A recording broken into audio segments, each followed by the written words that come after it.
Hello and welcome to this new episode of Small Business Small Talk. I am your host, Christy Smallwood, Chief Strategic Guide of Eagle Eye Strategies based here in Louisville, Kentucky.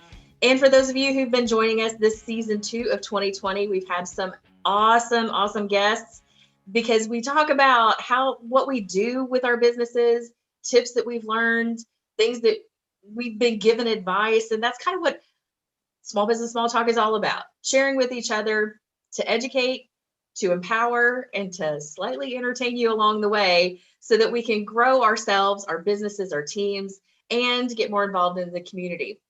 And I want to give a huge shout out to our sponsor partner, which is the Chamber of St. Matthews.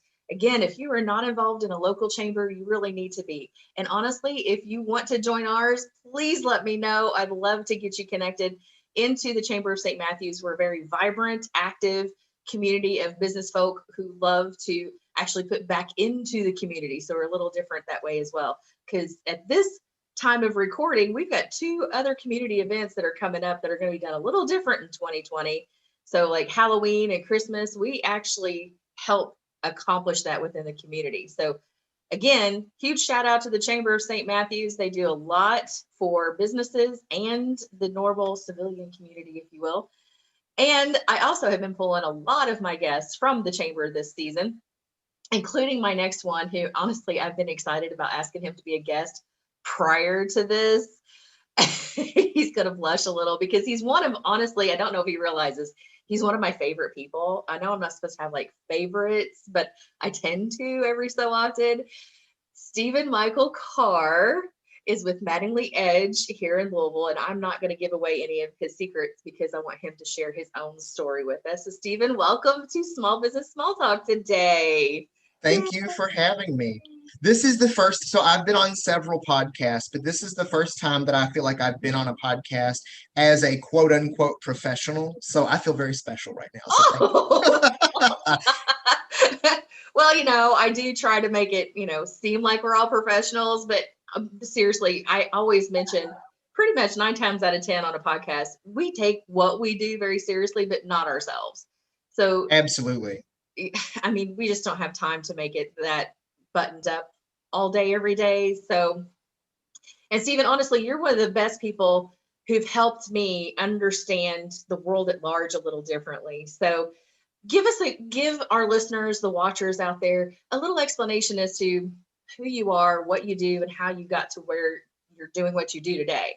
So, what's your backstory, basically? Ooh, I could talk about that for a very long time. So I might just start rambling and then you just tell me when to stop. I'll try to rein it in. Yeah. So, as Christy said, my name is Stephen Michael Carr, and I'm the Director of Development for a Louisville local nonprofit called Mattingly Edge. And Mattingly Edge, our mission is to cultivate partnerships that enable people with disabilities to thrive in 3 specific areas. And those areas are work, home, and relationships. You see, when someone gets diagnosed as having an intellectual or developmental disability, the entire trajectory of their life we assume is going to look very different. And so you or I would have been expected to graduate from high school, go to prom, go to college, get married, have 2.5 kids, own a house with a white picket fence, right? Right. If you get diagnosed with an intellectual or developmental disability, it is assumed that you will age out of school, that you probably will never have a significant other because people will assume that you're asexual. Or if you aren't assumed to be asexual, you're assumed to be heterosexual, which is a whole other problem. And anytime that you would get in a relationship, people would see your relationship kind of like how you would see your kindergarten child's relationship, that sandbox love, you Oh, know? Right, exactly. Instead of like a full-fledged actual relationship. they And probably have fights in their relationships too. oh, absolutely. I mean all of the things that you or I would have in our relationships. And so we just have this whole alternate world, this like quote unquote special world that abled folk have created and placed disabled people into. And um personally, I think it's if we were very honest with ourselves, a lot of folks in society do not want to be around people with intellectual and developmental disabilities because they're seen as a burden. But we create these contrived bubbles that we place people in, and they spend their entire lives there because we feel like people don't belong, or they will never be accepted, or they're not competent enough. And so Mattingly Edge, we just say, well, that's not true. That's a myth.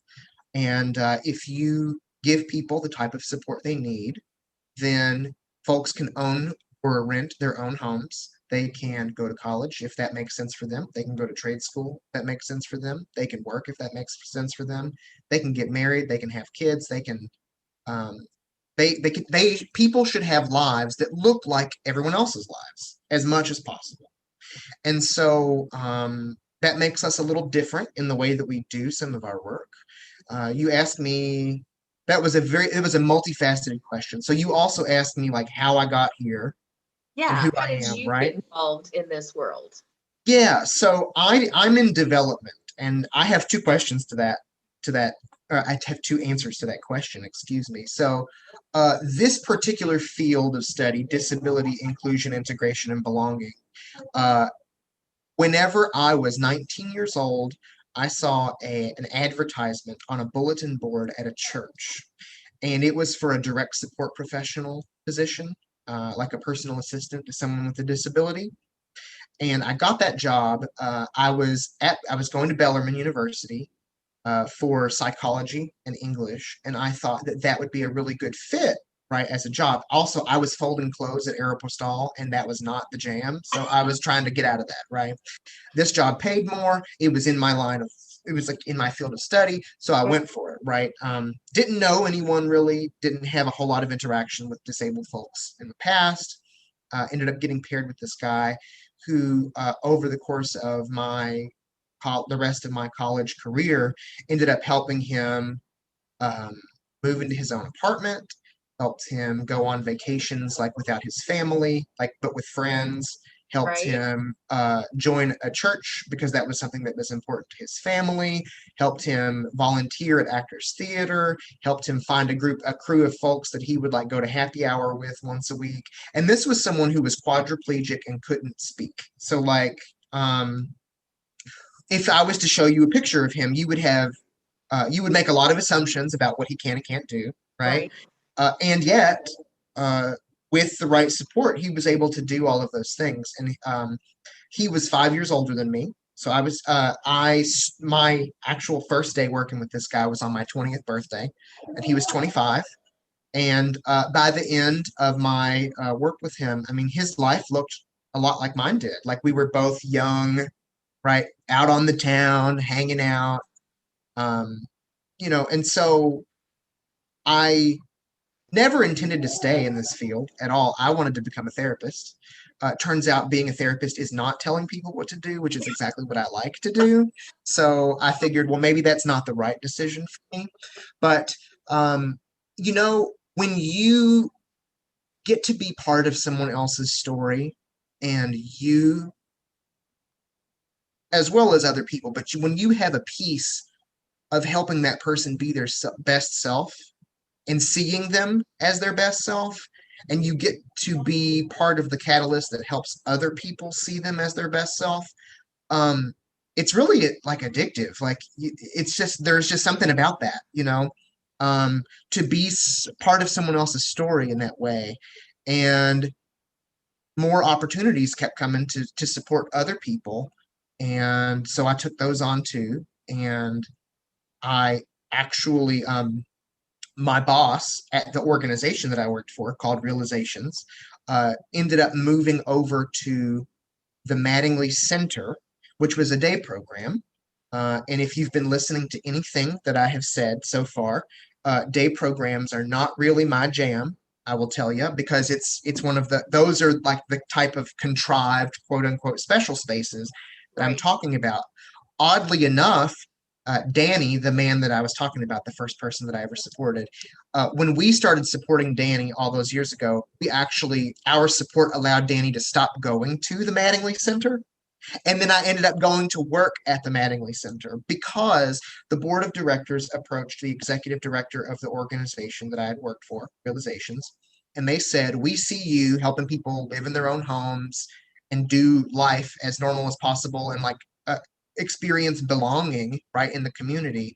And we want to do what you do. We're tired of doing what we do, and we want to do what you do. And she said, well, I will only come if I can bring my colleagues with me, because we are trained in a specific theory of practice called social role valorization. So we're using science. We're not just doing feel good stuff. I mean, So it is wait, feel good. repeat that again. Social role valorization. Valorization, as in valor. I take. Yes. Okay. It means, well, so it's a social theory about adding. It, it's very complicated, but at its most base level, like if you want to go down a Google rabbit hole, you can, but at its most base level, social role valorization theory posits that we as human beings occupy social roles at any given time. And some social roles are valued by the societies in which we live, some are devalued, and some are value neutral. So, to be married is a valued social role. To be a married person, to be a homeowner is a valued social role. To be a CEO is a valued social role, right? I'm Uh, getting that because I don't fit into the boxes very well of being I don't fit in that demographic of being an accepted social role, even though uh, yeah, um, well, you are though, is the thing. I mean, we I'm occupy not, lots of valued social roles. well, I mean, just a couple that you've mentioned. I'm not married. Oh, I don't have yes, children. I don't own a home. yes. Right. So I have to fight to be in these other accepted social roles. You're a Like, podcast host. That is a valued social role. People are going to be like, here pretty soon, they're going to be like, oh my God, is that Christy Smallwood sitting at that table over there? You know, whenever we're actually allowed to sit at tables again. But anyway, yes. but so so devalued social roles being, and this might be slightly controversial, but whatever, this is who I am, right? To be a woman is to be is to occupy a devalued social role. Yes. To be a Yes. person of color, to be a gay person like myself is to be devalued, and to be a disabled person is to occupy a devalued We can social also add one of my others is to be a person of larger size. role. Absolutely, Yes. absolutely. And so social role valorization theory posits that the more valued social roles we occupy at any given time, the greater access we are given to resources that have the potential to make life good for us. Okay. So my little competitive spirit just looks at a scorecard. I now see a scorecard in my head for this. Like if I check off certain things, I have a higher score Mm-hmm. in society. Okay. Gotcha. Yeah. Just to use myself as an example, so like I said, I do occupy a devalued social role. I'm a gay man, right? That is a devalued social role. But also too, in Kentucky, in Louisville, Kentucky, things that give me value to the society in which I live. Okay, so and I want to be very clear: these are not moral values scores. These are the way society sees us. Okay, it Yes. may not even be accurate. It may not even be like morally good or correct, but it is what it is. Do you know what Yes. I mean? So things, whenever I am interacting with people who like may butt heads with me because I'm gay, they might look at other things. They might look to the fact that I'm married, that I'm a homeowner, that I'm a Baptist. I'm an ordained Baptist deacon, What? right?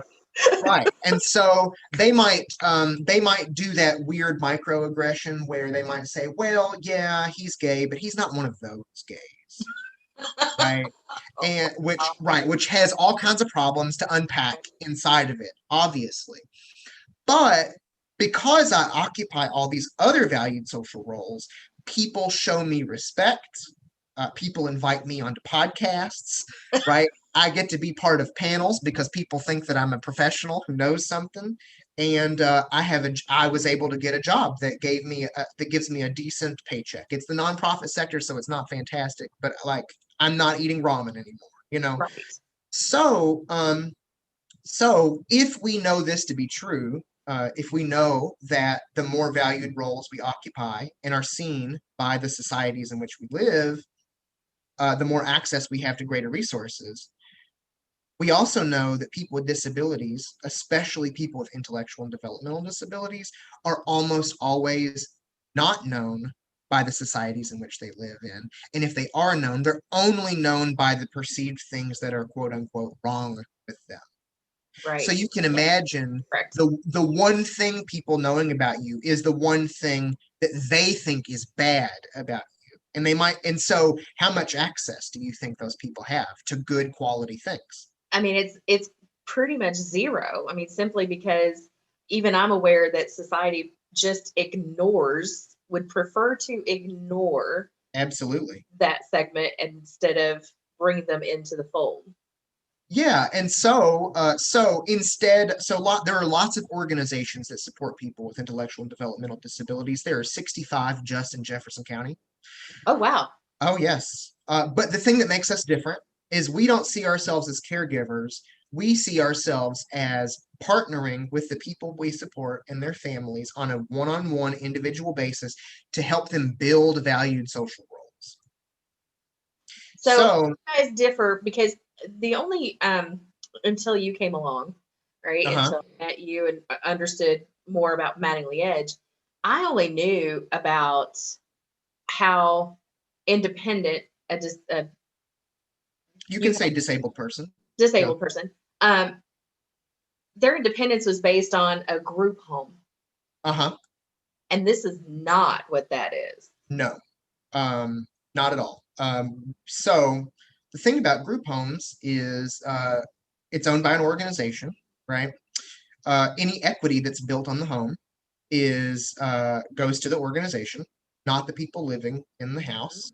Uh, People who extremely disproportionately, if you are a person with an intellectual and developmental disability, it is almost guaranteed that you live below the poverty line. So all once this goes back to that whole idea of access to things that make life good, right? Uh, so when you receive that label, you are almost always going to be in poverty. So um, living in a group home doesn't help that in any way. You can't build any equity, but also too, um, those environments, because multiple people live in them, um, they are more restrictive. So there are lots and lots of rules that everyone has to follow. And I don't know about you, but like, no one tells me at my home, like when I have to leave or when I have to be back, or David would, um, well, your dogs might, but David would not dare. absolutely, absolutely. But the statistics are really alarming. Also, too, in our current position in the world with this pandemic going on, you can imagine how living in a house with four other people and having a revolving door of support workers coming in and out of your house may not be the safest thing. Whereas when you're a person with a disability who owns or rents their own home, you either have homeowners' rights or renters' rights. Uh, you control with our organization. We pair up direct support people with the people they support. Um, and everyone that we support interviews and hires and has the capacity to fire any of those employees at any time. Um, Interesting. so when you receive support from Mattingly Edge and we help you move into your own home, which we don't own, right? You do, or you rent, or there are multiple options for that. Um, you, as the recipient, control how many people do you want on your team right now to be able to shrink that and control how many people are coming in and out of your house. You get to decide who has a key to your house. Um, you get to decide how you get your groceries. Do I want to click list it? Do I want to do I forget what they call it, but it's like the DoorDash type thing where they'll drop the Mhm. groceries off at your house. Yep. Or you can decide for my mental health, because I'm in my house all day, I really feel like I need to just mask up, put on some sanitizer, and go to Kroger once a week, just to be able to physically see people, Right. Yeah. right? And so whenever you live in your own space, you get to choose those things. And the more control you have, the more safely you can regulate your own degrees of contact with people. Does that make sense? Absolutely. Yeah, I definitely don't take that for granted. I'm very blessed in that I can control what's happening in my space. It's yeah, and so the Great. so the statistics for people with intellectual and developmental disabilities in Kentucky are really sad. Like only 30% of people have a key to the place where they live. Um, 55% live in homes owned by organizations. Also, with these staffed residences, you as the person with the disability often have very little say-so in where you live, who you live with, or who supports you in that space, which is problematic for other reasons. What else? 55% of people with intellectual and developmental disabilities in Kentucky do not have a friend other than paid staff or family members. Uh, This is pre-pandemic. And it's actually been getting worse. That statistic 2 years ago, I want to say, was 32%, and it's jumped to 55. Once again, pre-pandemic numbers. So who knows what that's going to look like. right. Uh, only 7% of disabled Kentuckians participate in a community group over the course of a month, whether that be meeting friends out for drinks, going to a book club meeting, going to a church service. 7%. And that's awful. And that's why caregiving, quote unquote, is not enough. If we want to make those statistics better, we have to normalize people with disabilities being in the same communities that we all have the benefit of being able to occupy. But also, people just need the chance to be known by something other than their disability. Like, what are their hobbies? What are they good at? What are they interested in? So I've been thinking before we started even recording this session, I was thinking about Graham this morning. Yeah. So Graham's a friend of yours who Yep. I can't be around Graham very long because I about lose my cookies laughing so long. I mean, he is super, super funny. He's very charismatic. He still does magic, right? He is a magician. He's a magician. Although he does not enjoy doing it via video. Like the dude's performed on Whitney Hall. Do you know what I mean? Which, for those of you listening, is the largest stage at the Kentucky Center for the Performing Arts. So, like, the Zoom camera just doesn't cut it. For performers, like, Zoom isn't enough. We need the energy of the people in the room. Absolutely. That's part of it. So yeah, I've been in, and the thing that Graham broke me was, I believe we were at, I don't even remember whose place we were at, but we were having the party and Graham was there and we were playing Cards Against Humanities. And I had this preconceived notion, and totally admit it, that disabled people are all pure and innocent and sweet until we played that game. And Graham embellished more than his fair share. And I was like, oh my God, I can't believe that just came out of him. Yeah. Well, I mean, wow. And he was super, that's why I can't be around him. I know I can't be around him very much because my stomach would hurt. Although I probably would lose weight that way if I would just laugh more with Graham. Whatever works. Maybe you could hire him as your personal coach. I mean, I don't know. Who knows? But he is awesome. Graham is definitely one of those that I haven't grown attached to, but I really liked being around. And my previous experience is I had some friends in the past who would do the caregiving part of the job. Yeah. And, try to get them somewhat out. Jason was the disabled gentleman's name, and he was quadriplegic. So the only thing he could move was his head. And so he would get to come to church and go to lunches on Sundays and that kind of stuff. But that was the extent of getting out and having any sort of a life with others. And we just don't even think about it. It does not even cross a quote unquote normal person's mind. Yeah. That other people out there would need us just to come talk to them, just to have a normal conversation or show us magic tricks or whatever they want to show off. Like, be a real person with them. So, silver lining of the pandemic, and the social distancing and the isolation and stuff like that,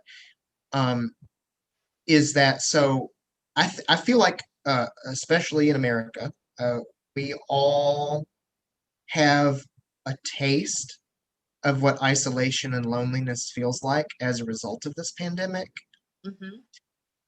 And we've only been dealing with it since the beginning of March. And a lot of disabled people feel those experiences their entire lives because of the way the system quote unquote supports them in the way that society doesn't expect those integrative efforts to be a thing. And so I'm hoping that after all this, whenever there is a vaccine, et cetera, and we're able to be out and about again, I hope that people have maybe a little bit more empathy about that isolation and loneliness, because not sympathy, but empathy, because they know what it feels like. Yeah, that would be ideal, and I'm hoping for that and praying for that, Yeah. because it would definitely change us as a human species. It would change us to incorporate empathy into our lives. Well, I hope so. We need a change. Like, yes. Yeah, and I've been binge watching Star Trek, so I'm hoping we can get to like this Uh, that level of acceptance, diversity, and like, yes. Sidebar, we don't have to go too deep into it, but which one is your favorite series? man, that is like the one of the hardest. I know, but these are the questions we have to ask. I I have to gravitate to Picard. I have to gravitate to the Next Generation. I See, think that's me too. I think that's because that was the point in which I fell in love with Star Trek was the Next Generation. Yeah. And I kind of circled back to the original. So the original wasn't my first favorite. My first favorite was that, and I think that's just where my heart's been. And so I'll Hmm. always follow Captain Picard. Period. Like that, I've developed a love of Earl Grey tea just because of Captain Picard. So, see, TNG is my favorite also, but for me, it's not even so much about Picard as it is that, and this is not my opinion, these are facts, okay? Data is the best Star Trek character that has ever existed. Oh, Data. Oh my, Period. they put so I watched one of the movies. Oh, Generations, the Generations movie. Okay. And Hmm. that emotional chip in Data. And there was the wreck, right? The whole wreck and the whole Enterprise was destroyed.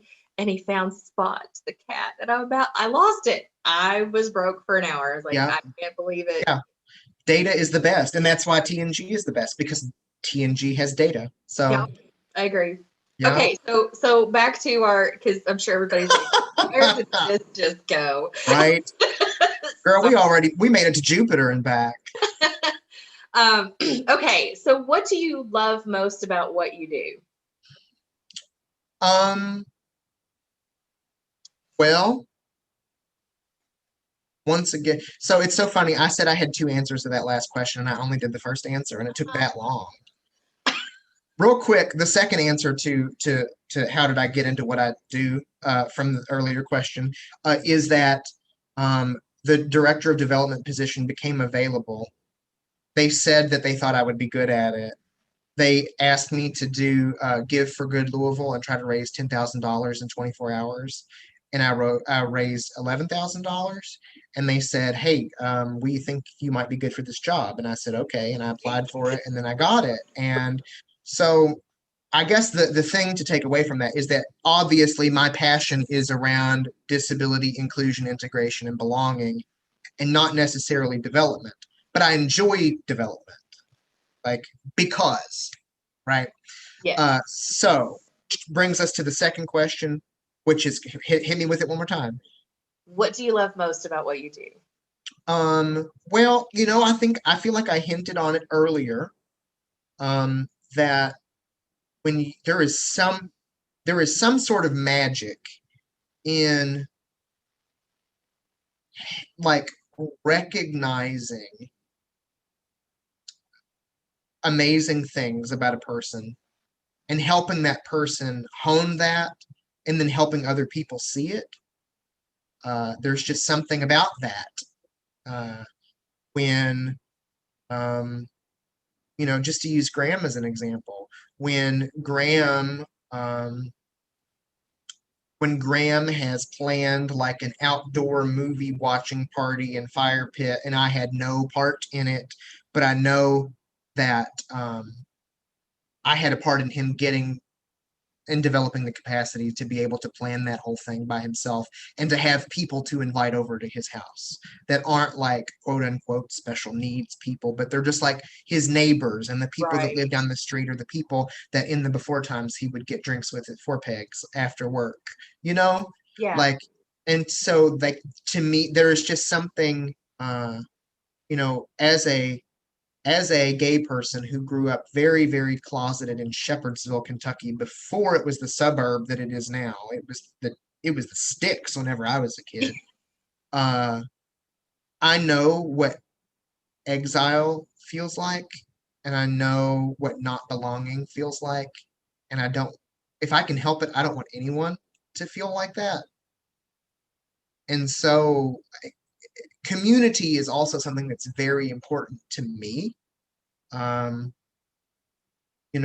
when you belong in a community setting when if you don't show up, people ask where you are. Yes. And I feel very blessed that I have lots of places where if I don't show up, people ask where I am. And I think everyone should experience that. And that's why I do what I do. So, what has been, I mean, we've talked about a lot of really good substance material here, but what's been one big challenge that you've had to overcome, and how did you do that? Um, well, I mean, a few things. One is when you come into this work, regardless of how woke you think you are, you bring your own preconceived ideas to the table. And so a big challenge is letting that stuff go. You know, Thankfully, I did not.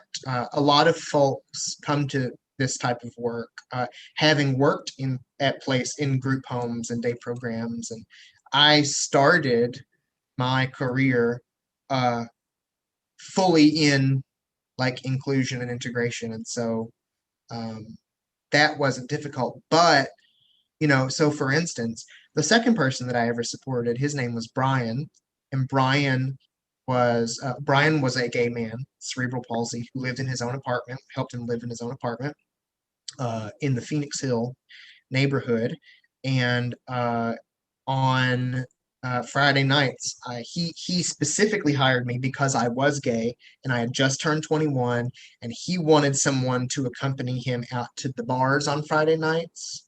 So that was my You job. basically hired a wingman. Absolutely, absolutely. Most formative years of my life, let me tell you. But I'll never forget. There was one day we were in his apartment, in his kitchen, and I was helping him make dinner, and then we were going to go out to the bar, right? And I said, and this dude, so he couldn't speak like this. His vocal cords were affected by his cerebral palsy, and so he had a clipboard that he kept on his lap with letters and numbers, and he would spell Okay. often things that were very much not appropriate, but so he would spell, right? Right. And so I made some sort of offhanded comment. I think I was making him a grilled cheese or something, but I said, we'll do this, and then I'll take you to the bar. And he said, whoa, whoa, whoa, whoa, whoa, whoa. And then he started spelling at me, and he said, you don't take me to the bar. You accompany me to the bar. Oh, snap. Absolutely. But here's the thing about the difference in that, right? Is taking him to the bar implies that I like that in our relational hierarchy, right? That I'm at the top. Yeah. Um, and Brian was always really good about making sure that I understood that as his direct support professional, that he was my boss and that he was at the top. And I think that was a very formative thing for me too. Uh, I because even whenever we were, yeah, because even whenever we were out in public places, obviously, dude was a wheelchair user and didn't speak right the same way that you or I do, and so people would de facto to me out in public places, and that didn't go down so well, so but so trying to get over even within this field where we get into this type of work because we want to help people, getting over our own preconceived ideas, our own ableism, our own prejudices, that's a challenge, and it still exists. I mean, oh God, I'm 31 now. I've been in this field for 11 years. It'll be Yeah, 12 you years still in look March. like a cute little 18-year-old. So Well, when your skin is this oily, honey, it just stays, the wrinkles, they stay away. I have my own built-in moisturizer. It's great. It's because I'm half Italian. Anyway, anyway, that's why you uh, cook so much. yes. So, so that is one thing. The second thing I would say, specifically in development, a challenge has been understanding and getting other people to understand that a nonprofit funds are not just raised by a development director. Like that is not, I'm kind of like the captain of that ship, but you have to have an active board. You have Yeah.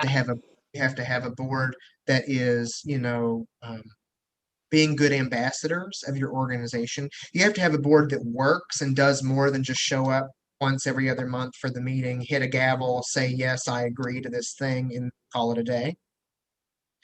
Um, you know, you need uh, you need to foster a culture in your workplace where employees want to be part of giving as well. Maybe not as much, obviously, as board members, but like that people believe in what they're doing, and so they want to help in whatever way they can too. And so trying to corral all of that, and yeah, that's a difficult lesson to figure out, because I don't know about you, but I was that kid in school who always got paired with like the losers, who like I had in the group projects, and so I ended up having to do everything, Uh-huh. right? And so Yeah. good fundraising really takes a village of people So who care. here's, and I'm going to point something out because even though, okay, I love everything that you just said because it Yep. is so dynamically different. It's different than Uh-huh. what a business owner assumes development should be. Uh-huh. Because development for most of the small business owners I've worked with over the years have been like, I just need to hire a salesperson.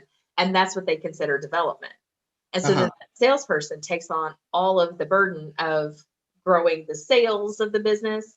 So the concept is still the same of we need to bring in that which helps keep the business, the organization going. Yeah. Whereas you on the nonprofit side, your development mindset is you're the captain of the ship and it takes everybody to make it go. Small business over here, it tends to put that pressure just on that one person or Yeah. the team of people. And so it's like how and that person thinks that it's all their thing when in fact, if they would adopt, it takes a whole village to make this work and implement those kinds of systems, Yeah. it would probably exponentially grow a business. Yeah. Yeah. So about that. So something that's really interesting is what I'm talking about is also not extremely prevalent in the nonprofit sector. Um, 1/3 of board of directors are not active participants in fundraising for nonprofits in America. 1/3. Isn't that wild? That's okay. It's First like, of all, sad. It should be unacceptable behavior. And those people are just dead weight. Like, why are you there? I'm saying that because I've yep, been on boards and I've been yep, very active when I'm a yep, part of a board because I understand the responsibility it takes to be a yep. part of that organization. So yeah, No. so that, but I will tell you a great piece of advice that I learned at the very beginning of this pandemic. I ended up signing up for an 8-week online course on the principles of fundraising. It's the best money that this organization has ever spent on me. I'm quite certain of it. And the thing that really stuck with me was, and it was a little hard to hear, honestly. Uh, People do not give to causes. People give to people who are passionate about causes. That seems so subtle, and yet that is very true. So, Mhm. so, um, you probably, like if we're just, kid gloves off, all the cards on the table, right? The other day for Give for Good Louisville, you probably donated to Mattingly Edge because you were connected with me and you know that I'm really passionate about it. Yeah, because in all honesty, you brought it up, and I'm not one that pays attention to days like Give for Good because Yep, there's too many options to choose from, certainly. right? And I've got a Thank lot. you for that donation, by the way. I Yeah, appreciate you're welcome. Um, so, to, in all honesty, what has happened from that point, because I know at the same time, Josh was raising money for Real Men Wear Pink it. campaign, Yep, and all kinds of stuff was going on. And I'm like, I need to create a list of things that I would be interested in supporting, and what do my friends support, and then how do I, like, what's my magic? I love Venn diagrams. What's my magical Venn diagram to where to put the money? yeah, And so that is one of the practices that came out of you bringing that up and reminding me, hey, you need to do this thing. um, that's one of the things I did because I just hadn't paid attention. And so you're right. I'm like, I want to do something good with the money. I don't know what to do with it. Like, I love everything. I yeah, don't have a passion for just one thing. So yeah, if my friend says, hey, I'm doing this thing, I'm like, great, here, take that, because I need to right, put this. right. Absolutely. But and it's a two-way street though, Christy, because if you were to come to me and say, hey, I'm trying to raise money for this thing, can you throw $50 at it? Of course I would. Like, yeah, sure, you know. So I have this book I just did. I'm kidding. Shameless plug. But yeah, I mean, you're absolutely right. And again, subtle difference, but it's true. It's true. Yeah. I think I think that I am a good development director because I think my experience as a deacon has been really helpful in understanding. So being a deacon means different things in different denominations, right? But so Yep. I'm a Baptist. I'm a progressive Baptist. You kind of have to be when you're gay, but so being a deacon is like you're the servant body of the church. So Uh-huh. in the before times, if a member was sick and in the hospital, you might go visit them, or you might take their family a casserole, because you're Baptists and that's what you eat is casseroles. Feed people. Yes. Yes, fried chicken, all the stuff, all the soul food. Or you might, when someone at the church needs help with something, right? You make sure you show up. Those types of things. So it's very relational, right? Yes. Being a deacon is very relational. And I think that translates really well over into development because if we know, uh, if we know that the more community connected we are, and the more we know that people give to people and not causes, and if we have our people all out in different networks of the city, um, we know that that's going to return, Yes. right? And so I think all that to say that just to understand that once again, development is not just it's not growing sales by giving it to one person. It's about engaging in authentic relationships, understanding a passion that you have within yourself, and then not begging, right? But inviting other people to be part of your passion. Like, Love that. Say that again. Say that for the people in the back. it's not about begging, it's about understanding your own passion in something and inviting other people to share that passion. So I love that. because you know if someone that I care about cares about a cause and they tell me why they're raising money for it and I have the capacity to give, I feel like I'm a part of that thing, right? I helped with this thing. Yes. And I there was like a Why I Give campaign through the Community Foundation of Louisville, uh, around Give for Good Louisville, and you got to submit a photo of yourself and a quote about why you give. And my quote was, I mean, I'm not going to read it, but I'm going to try to paraphrase it out of my head. But it was something to the effect of, I love being able to give to a cause and then see the fruits of that out in my neighborhood, in my community, and in my city. And I get to say to myself, I had a little part in that. I helped build that. And if I can go around, if I can go for a stroll through my neighborhood and see 5 different things that I got to help build, oh my gosh, like how amazing, right? Exactly. Exactly. So, Stephen, our conversation has been a little different than I would normally. I would normally lead somebody through a series of questions. You've already been answering them naturally, but I Okay. will, on purpose, ask you, what does success mean for you? Oh goodness. Um, hmm.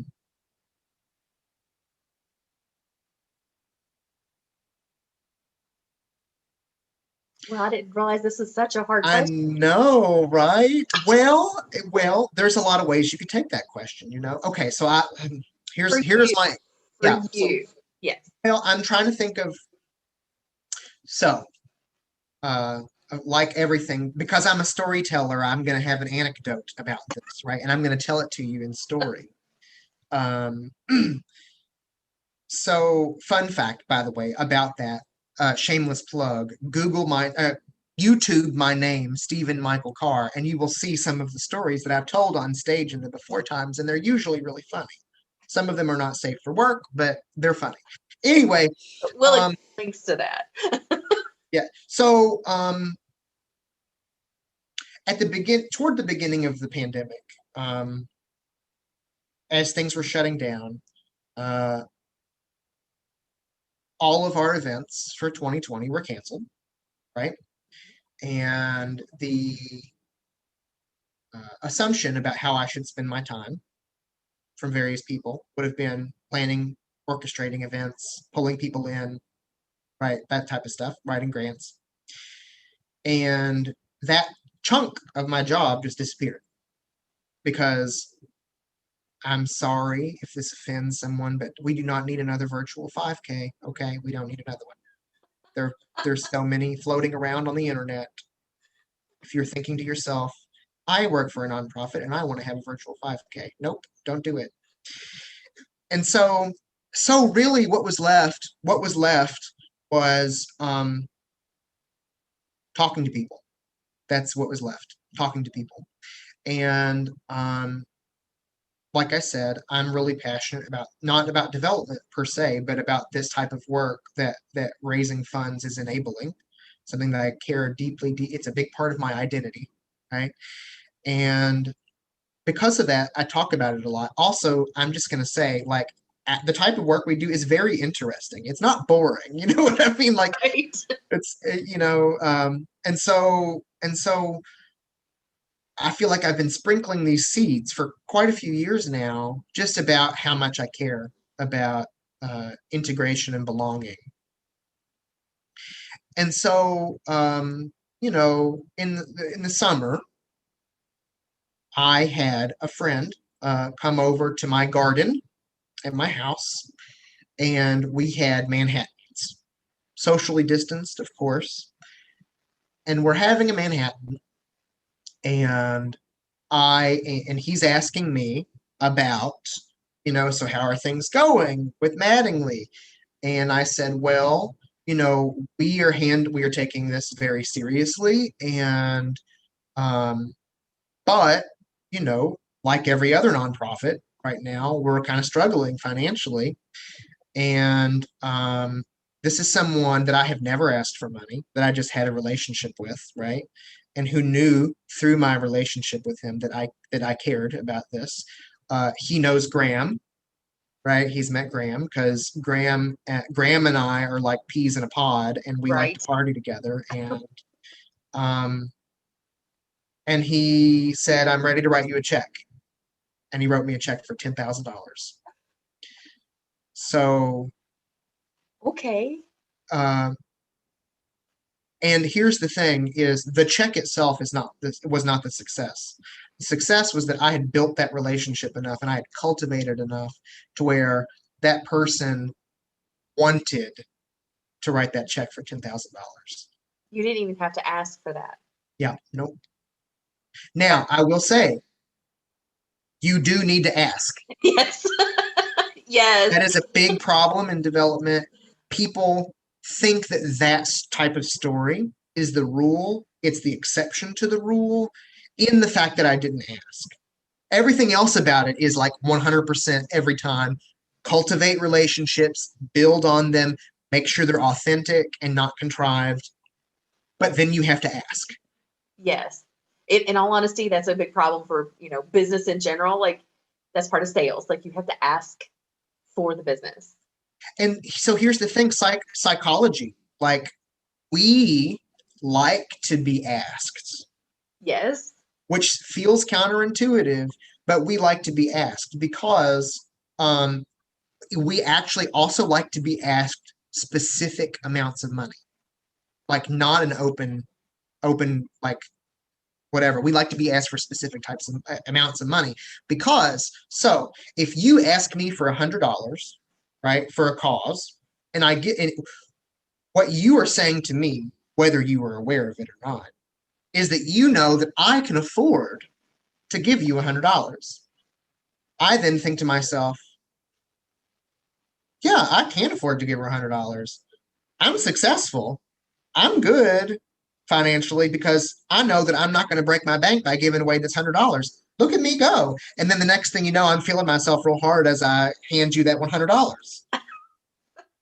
That's so sneaky. Which God. sounds counterintuitive, but it's actually like how we are wired as human beings. Like because now I feel like you are nonchalantly telling me that I am successful. I am reinforcing to myself that I'm successful, Uh-huh.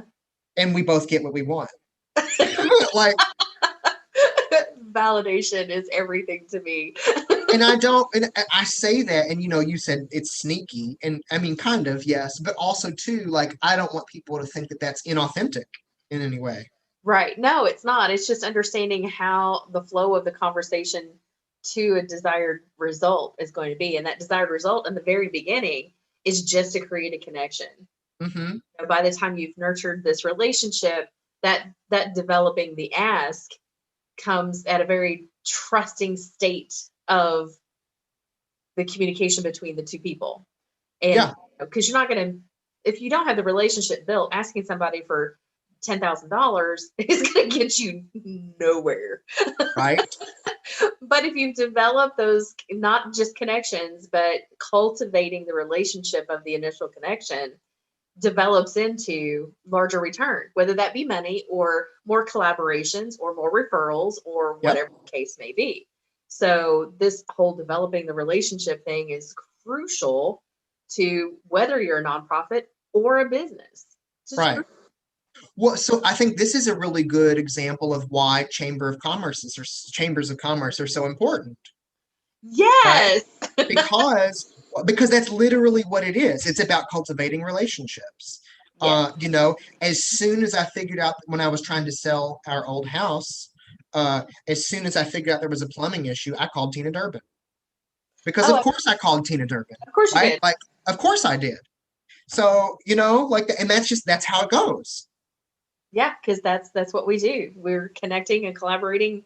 We're great. I mean, another big shout out as we wrap up our conversation. Another huge shout out to our sponsor partner, which is the Chamber of St. Matthews for this Small Business Small Talk, because as a partner in the community, they've done a lot. And for a small staff to do so much, it's been amazing. And we as chamber members, those smart ones take total advantage of everything that we've got going on. If you don't have the time to do it, then you get to circle around. It's virtual. We record stuff, so we've got access to everything and direct access into the community too. Like I said, with these, like we're getting ready to do Halloween differently. It's going to look different. It's going to be a drive-through. Did you hear about Yep. this one? Yep. They're going to get dressed up in your cars, but you drive. That's like just a drive-through. And you get little hooks on your car that you yes put the candy on. Yeah. Yeah, I heard about that. is so funny. It'll be interesting to see what Christmas turns out to be like, because I know they'll still light up the park. The interaction part will have to change, obviously, but Right. but so anyway, Stephen, I do want to thank you for your time. I am going to kind of wrap us up. If you had Absolutely. any last piece of advice for the world in general, what would it be? Oh, God. See, these are these like huge existential questions. If I had any piece Oh, of advice for the whole world, okay, let's narrow it down to business owners who have money but they don't know what to do with it. Like they want to give. Like, what would you oh, say? well, obviously they should give it to Mattingly Edge. Like that's where it should There go. you go. Absolutely. No, I mean, if I was to give advice, I would just say, one, show up. Yeah, Two, when you show up, be authentic.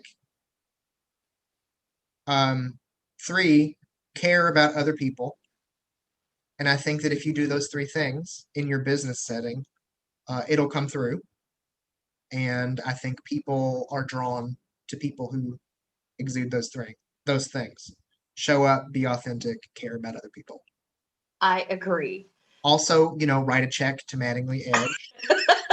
That is Just throw that. that's number four. People radiate to people who write a check for Mattingly Edge and send it to 1930 Bishop Lane, Suite 1001. So, what is a great way? Can they donate online? Do you guys have They that? can. They can go to our website, mattinglyedge.org, and donate that way. They can call me if they want to set up a monthly recurring donation. That's really lovely. But yeah, and when people do that, they should know that um, they are investing in people, not as objects of pity or charity, but as citizens of their communities who have something valuable to offer, because our work isn't about aren't we good people for helping those people. It is acknowledging that we are missing out on an entire population of people's gifts Yeah, that we benefit from having. And so we, as non-disabled people, are actively missing out. So it's mutually beneficial. It's not charitable. absolutely. And in the after times, so I always had this idea. I know, I'm sorry, I just keep talking, but one more thing.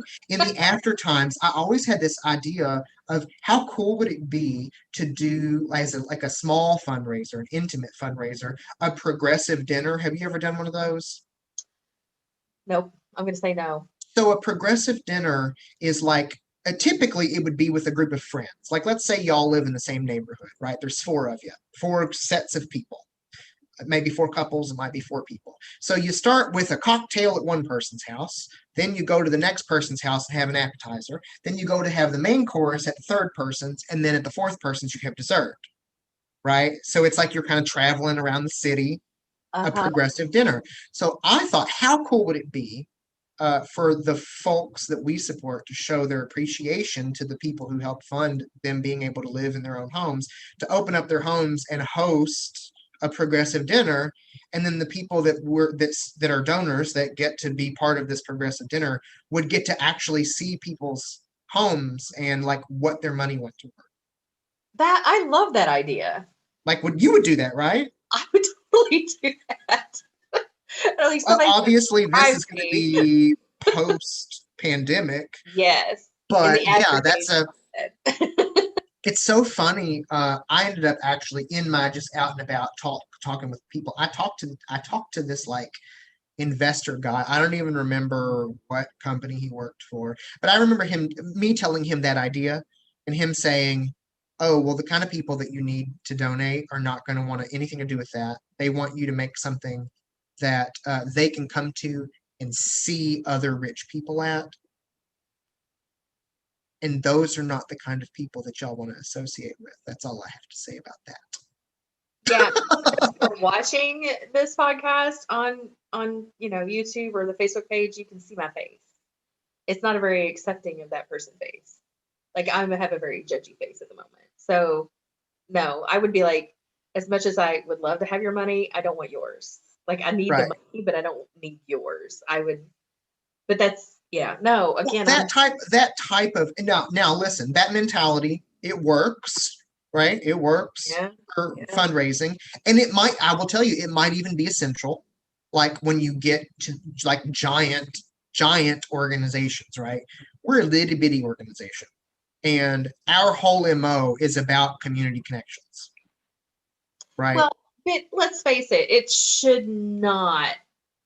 I'm saying it in a very judgy way. It shouldn't ever be with that mentality. Like if you're gonna give to the good cause, it should be because you believe in the good cause and you want to be a part of it, not just because you're trying to throw money away as a tax write-off. Like it shouldn't. I know it happens. Trust me, I know it happens. But I'm like, that needs to be like something else. That's a gala. Let's do the gala thing, Right. which is fine. And so here's the thing about that, Christy. I don't know. So you're a Gen Xer, right? Yep. Okay. Solid. I'm a millennial. Millennials hate galas. We hate them. We I'm think not a big fan myself. we think like, let's get all dressed up for this nasty food that is not any good. We're going to get placed at this table. And if we're lucky, it's people we like. And so another thing that I thought about doing during the pandemic was having an ungala where it's purely online and you pay like $50 a ticket so that you don't have to go to a gala.